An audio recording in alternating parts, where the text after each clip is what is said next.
All right, welcome back, Powers on Sports Podcast. Appreciate you finding us. Again, hopefully you enjoyed our chat about the NBA Finals, NHL. Now we are getting to the College Baseball World Series, the mecca of college baseball, Omaha, Nebraska.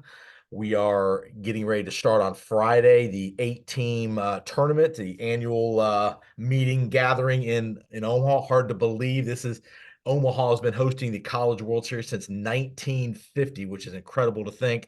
And no better person to talk to than the person that's going to be on the call. You're going to see him all over the ESPN platforms. You've seen him for many, many years. The 1997 first round draft pick of the Milwaukee Brewers. He's a two-time pitcher in this tournament with Stanford back in the mid 90s. One Kyle Peterson, ESPN lead college baseball analyst. Welcome in, Mr. Peterson. Hey, what's up, man? Yeah, it's good to be talking baseball. Yeah. So you've been obviously you've been involved in this tournament all the way back to 1995. I want to take you back to your playing days a little bit. A couple questions about you playing there. People don't realize Kyle is a native of lives in Omaha, grew up in Nebraska. So this is kind of his wheelhouse. Talk about your experience as a pitcher back in the 90s at Stanford. How, there's always nervousness when you're pitching this type of event, but boy, the hometown kid coming home pitching in that environment. Take us back to those days when you were on the mound there, pitching in front of all your friends and family and everybody who knew you growing up. Yeah, it was awesome. I mean, so it was the Rosenblatt days, and Yep. actually back then, that's where we played the state high school tournament. So, I mean, I had pitched the year before we got beat in state. I got beat on that same field, and you fast forward a year later, and I'm pitching against Clemson in an elimination game. It was a little bit different setting than round one of the high school state tournament was a year before that. I think my freshman year, I don't know. I was kind of in a bubble the whole year in a good way. I didn't realize how hard it was. And when we went back my junior year, there was so much more noise and the draft and everything else that the experience was a little bit different that year. But I don't know. I mean, you get older and there's certain things you think about that maybe you didn't think about as much then. But the fact that my parents were there and my sister was there and they got to experience the whole thing. And then all your high school idiot buddies and everybody that's calling you the night before in your room because we didn't really have cell phones then. Right. Um, but yeah, it was honestly, I mean, it was one of the highlights of my sports life. It was a really cool 2 years. Sure. Talk about back then. I don't know if you'd already been drafted yet, but many times the baseball draft back in those days were during the College World Series, where guys had been drafted a few days before they played. What was your situation? Had you already been drafted by the Brewers when you were involved in the tournament? No, we were here. They called me the night before and said, "Hey, if you're there at 13, we're going to take you." But I mean, I Wow. didn't know if that was going to be true. And then Sure. we were playing Auburn, and I was on the field. I actually had the bucket during batting practice, and so I was standing out shagging with everybody else, and our SID came running out and grabbed me and said, "Hey, just want to let you know the Brewers just took you 13th." And my parents were already there. They were at the game early, so then everybody kind of starts going crazy. And but then, I mean, we were playing an elimination game against Auburn, who had Tim Hudson and David Ross and some dudes. And I wasn't going to pitch because I had just pitched, but still, it was kind of a. I mean, listen, that's the way they did it then, and for me, it was a really memorable day. It was also kind of unfair to everybody else to some extent. Like you get the draft going on, and some guys are excited, some guys aren't excited, and then an hour later, you're playing the Sure. most important game that you've played the entire year. So I'm glad that they've changed it the way that they've done it now. Honestly, I wish it was earlier than later, but at any rate, yeah, I got drafted on the field at Rosenblatt, so that place has a lot of really good memories, but that's near the top. Speaking of Rosenblatt and Omaha, give the audience a little perspective. How did Omaha become the home? Obviously, it's been 1950. How did that process come about, and how did it obviously become the permanent home going on 75 years now? Yeah, I mean, it started in Kalamazoo, Michigan, and in the early days, it was just a two-team tournament. It was, I think, when Rod Dedeaux won his first College World Series, it was them and Yale, and that was it. There was nobody else there. So Johnny Rosenblatt was the mayor of Omaha, and for whatever reason, they looked at the tournament and said, "You know what? This is something that we'd like to go after." And so they had built the stadium, and it became the home for, I mean, I guess it was 60 years basically at that ballpark, maybe a little bit longer. Right. Um, but it just really grew up here. This is, we don't have major league sports in the state of Nebraska. And so this was and remains something that the whole city has always supported, come out for. I mean, this is our World Series, and the city has always taken it extremely seriously. Listen, I mean, economically, obviously, it's great for the city. It pumps Sure. 75, $80 million into the economy every year. But there's also a massive sense of pride. I mean, there's just, outside of Oklahoma City, and maybe there's a few others, there's not too many national championships that are played in the same place every single year. Right. And as that happens, only stays if the community really supports it and believes in it. And obviously, it led to the new stadium along the way. So it's a massive pride factor for those of us that grew up here. Let's talk about pitching in that stadium, whether it was Rosenblatt or the new Charles Schwab Stadium. Is it easier in the current situation? Is it easier to be a big pitcher in that stadium from a sideline perspective, or is it a little easier to be a big hitter where it's easier to pick up the ball and all that stuff? These kids will probably have never played in a stadium this big in their college careers for sure. It's gonna be the largest stadium they played in the college world. Talk about the difference between the sight lines as a hitter, pitcher, especially if you're a top end pitcher like yourself and a guy like Paul Skeens last year, versus the big time hitters that you're going to have in this tournament. You got Caglione and others, but just talk about the sight lines of playing in that size of a stadium that these guys aren't used to playing in. I mean, it's like playing at a big league ballpark. And so when it was designed, I think it's been designed in a way to where, I mean, it's hosted a big league game, 5, 6 years ago, whatever it was, when the Royals and the Tigers played there. So it definitely has that feel. I mean, I think from a sideline standpoint, it's as good as you're going to get in college baseball. But the reality is the ballpark plays very different than Rosenblatt did. Rosenblatt, when it heated up, the wind was generally blowing out, and it played pretty small, and Schwab plays a little bit different. I think now it plays really fair. There was a period of time with the bats and when the balls weren't quite as juiced as they are right now, that the ballpark, I would say, didn't really lend itself to the best national championship you could get because it was too big.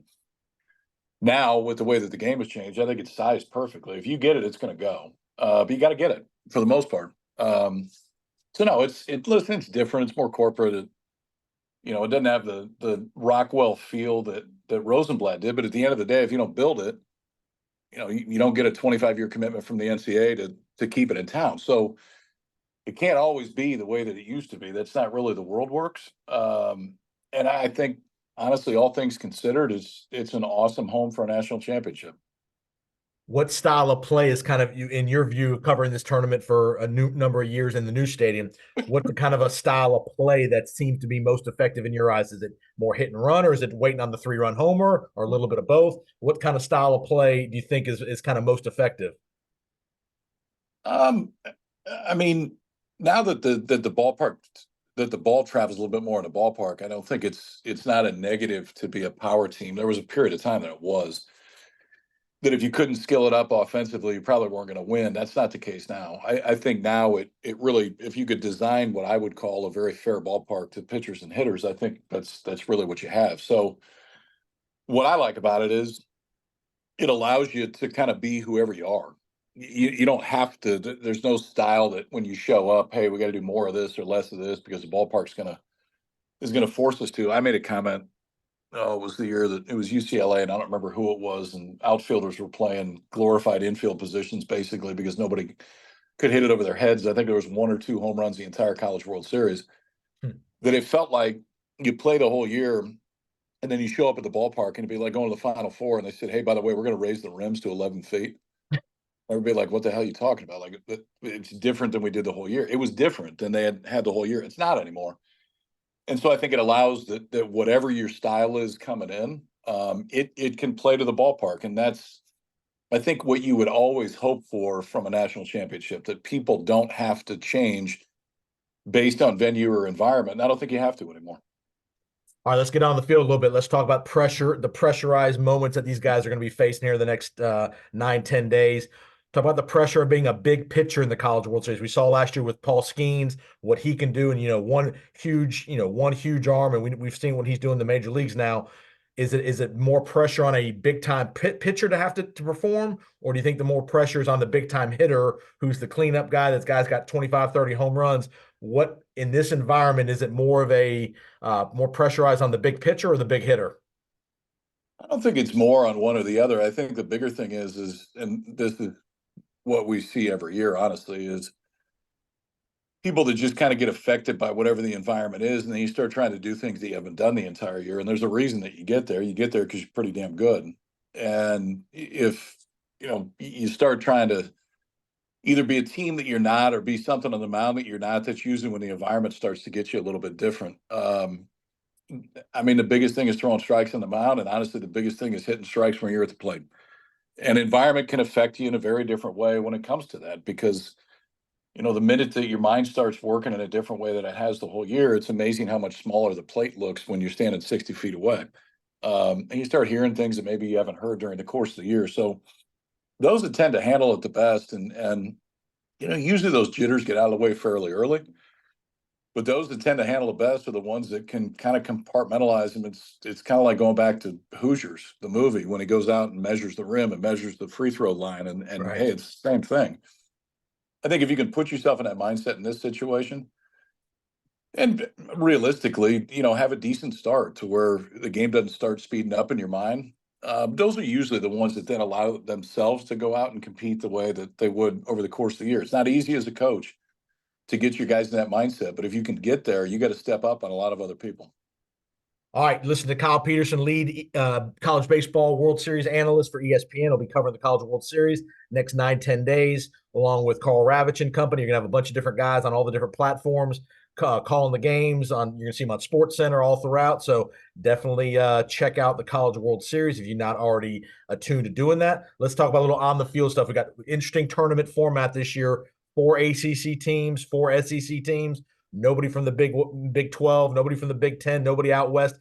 Do you like that parity? Do you like that? Do you think this is just kind of a one-off year where there's no kind of Big 12, Pac-12 representation? Or do you think it's just a kind of a sign of what's happening from an economics perspective in those two conferences in the college baseball world? I think it's indicative of what the regular season was, and ideally, I think you want a postseason that if you get some surprises, so be it. But I think I kind of like it if you get to a postseason and it looks the way that you kind of thought it would, the way that the regular season goes, and the ACC and the SEC were the best two leagues. It's still surprising just to see four from each league that are here. I mean, you expect something, and I guess the unexpected was Florida getting through, Right. just based on where they went into the tournament. But still, if you watch Florida, I don't care what the record is. If you watch Florida, like Florida could win the whole thing. They're that good. They were really young, and it took them a while to figure it out. But no, I mean, it makes for some interesting talking points and fan bases that have that argument that there really isn't a correct answer to the whole year about our league is better. No, our league is better. Well, now I guess we'll figure it out, because if you get four from each that are showing up here, at the end of it, we're gonna figure out who the best team is, and it's gonna come from one of those two leagues. I don't see it as a negative. I mean, selfishly, I would have loved for a Pac team to be here just because of what the history is Right. in the last year of the league. But no league has ever won more national titles than the Pac. But there's also a reason the Pac's going away, because the game looks different out there than it used to, quite honestly. So I think this is most indicative of who the best two leagues are right now. And it just happens that all eight teams are here. All right, so we got 4 SEC teams, 4 ACC teams. They're going to be put in two 4-team groups. We're going to play double elimination, and then they're going to culminate it with a 2 out of 3 national championship with the two group winners. Talk about the format of the tournament. Do you like the format of how it is now? I know they've tinkered with several different formats over the years. Is this a format that you're in favor of? It is. Yeah, I think this makes sense. One, the regular season is, in essence, played as, at least from a conference standpoint, it's played focused on 3-game series, and that's the way that you build your pitching staff and your roster. And the finals here is a 3-game series. And honestly, if you win the first two, I mean, it's kind of a glorified 3-game series here before the finals. If you get beat, you got to play a little bit different. But if you win the first three, you're playing for the national championship. Right. I like the off day in the middle of it. I like the fact that now we've moved the finals to start on Saturday. and theoretically end on Monday. You know, the football national championship is a Monday night. Basketball's a Right. Monday night. If we get to game 3, it's a Monday night. We're on ABC this year for the first time on Sunday, so I think it's great for the game just to get more exposure. But no, I think it's a format that is fair to everybody. I think it's rewarding to the teams that win their first 2 games because you get a few games off, and you should have an advantage if you win the first 2 games. And then ultimately the finals are set up in a way that we've kind of determined who the best teams are throughout the course of the year. So we should do the exact same thing here. I think that it took a while to get format and schedule the way that I think is ideal, but I wouldn't touch it right now. I think it's perfect. And when you look at the 2 4-team groups, in one group you got 3 SEC teams and an ACC team, and the other group you got the complete opposite. So, do you think it's an advantage for the one team that's not grouped with the other conference teams in each group? So, for example, Tennessee, Florida State, Virginia, Carolina. Do you think it's an advantage for Tennessee that they haven't probably had to play those other 3 teams a bunch of times? Is there any advantage there? And NC State on the other side, any advantage there for those 2 teams? I don't think so. No, I think the advantage is how good you're starting pitching that day. And can you get yourself comfortable in the environment? You know, I do think there's an advantage to those that are coming back when they have guys that have been in that environment. Right. You know, Florida's that team, Virginia's that team, Tennessee's that team.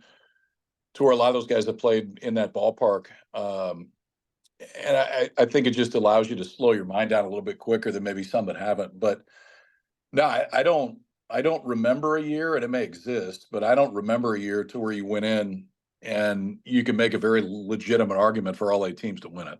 Right. I don't think there's really a favorite for me. Um, and I think that's kind of cool. I mean, listen, rarely the favorite wins it anyway. Like the 1 seed's only won this tournament one time, and this is the 25th or the 26th year that we've had this format, and I think it happened year 1. So from that standpoint, it's as wide open as it gets. But the cool thing is, it's as wide open as it gets with some of the premier brands in all of college sports. And when you combine those 2 things, it usually makes for a pretty good tournament. You got Kentucky making their first ever appearance here. Obviously, you got Florida, who played in the title game last year against LSU. You mentioned Virginia's back, Tennessee's back. Give me a couple of players, maybe under the radar players that maybe the national, the college baseball fan who's not in tune to all these teams. Give me a player or 2 from maybe an NC State or a Kentucky or even a Virginia that they may not know about that are going to be key players in this tournament. Yeah, I mean, Kentucky's got a kid from Canada named Emilian Petre that has been really consistent for him all the way through. Kentucky's an awesome team to watch because you can't really pick out an offensive identity. And I say that with the most respect possible because they can do anything. They flashed more powers the season went on. They run a ton. They force you to defend in a variety of different ways. They'll bunt and run. They'll hit and run. They'll sack. They'll squeeze. And so it really forces you as a defense to defend differently than you do against most teams, honestly. NC State's run the second half of the year has been awesome. I mean, I think you can make a very legitimate argument that NC State has been as good as anybody from the middle of the ACC season until the end of the year. And they went and beat a Georgia team that plays really well in their ballpark. And they did it a very similar way than Georgia plays. I mean, they hit more home runs than supers. So I think you'll see that carry over. Virginia's very offensive.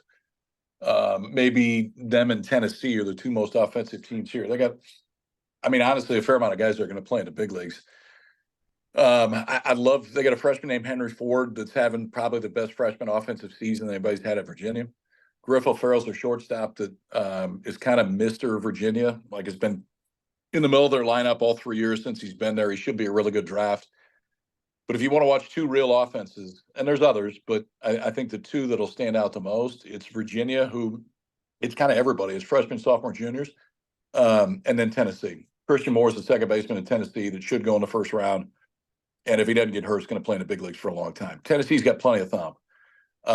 But Moore is one of the best players in the field. And it's good that we've got those guys here, Moore, Caglione, guys that are going to play in the big leagues for a long time that get to go out on this stage. I think it makes it better for the sport. All right, 2 more for you. Let's look at the managers.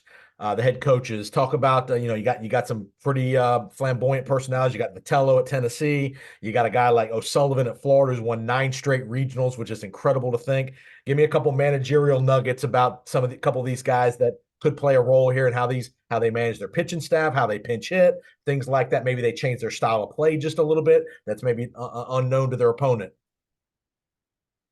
I think, and we'll see if this plays out, but historically, the coaches that have been here in the past, obviously Sully's been here 9 times. Tony V's been here 3 of the last 4 years. Brian O'Connor's been here 7 or 8 times. Um, it feels like the longer that they've been here, the more that they realize the importance of winning a game, whenever that is. We saw Sully do it when they won a national championship, to where he pushed all in from a pitching standpoint that essentially would have left them in a really big bind if they had got beat, but they won. And he started to do that more in the postseason with Brandon Neely. I was using him out of the bullpen, and you just kind of the times that you have a chance to win a game. I think the guys that have been here longer, and listen, everybody may do it this year, but they realize we're going to do whatever we can to win today, and then we'll worry about tomorrow. If we win today, then that's great. But if I'm holding somebody back and we get beat, well, I mean that kind of defeats the entire purpose. So I do think there's an advantage to those that have been here before, that have been around it. And we got great personalities too. I mean, you mentioned a few. Elliot Avent's one of the most beautiful human beings I've ever met in my life. The head coach at NC State. Like, if that guy didn't make you smile, you better go check your pulse. Nick Mingione had never had a head coaching job at the Division I level until Kentucky hired him.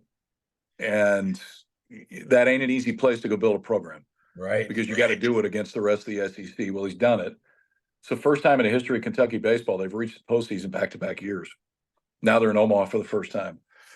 Scott Forbes in North Carolina has been here a ton, but he was here a ton as an assistant, and has never taken a team here as a head coach. But I think he's seen it 6 or 7 times as an assistant. Link Jarrett was here a few years ago with Notre Dame, goes to Florida State. First years at Florida State, they don't make the postseason for the first time in over 40 years. They didn't even make the ACC tournament last year. And now a year later, they're a top 8 national seed, and he's got a club that, could potentially win the first ever national championship at Florida State. So there's plenty of, there's plenty of storylines. But we're fortunate in our sport that honestly, we got really good people. They're great baseball coaches, but we got really good people, and it makes it more fun to do our job over the next few weeks. Last one for you. You were obviously a high level pitcher, pitched in this tournament multiple times. First round draft pick in the major leagues.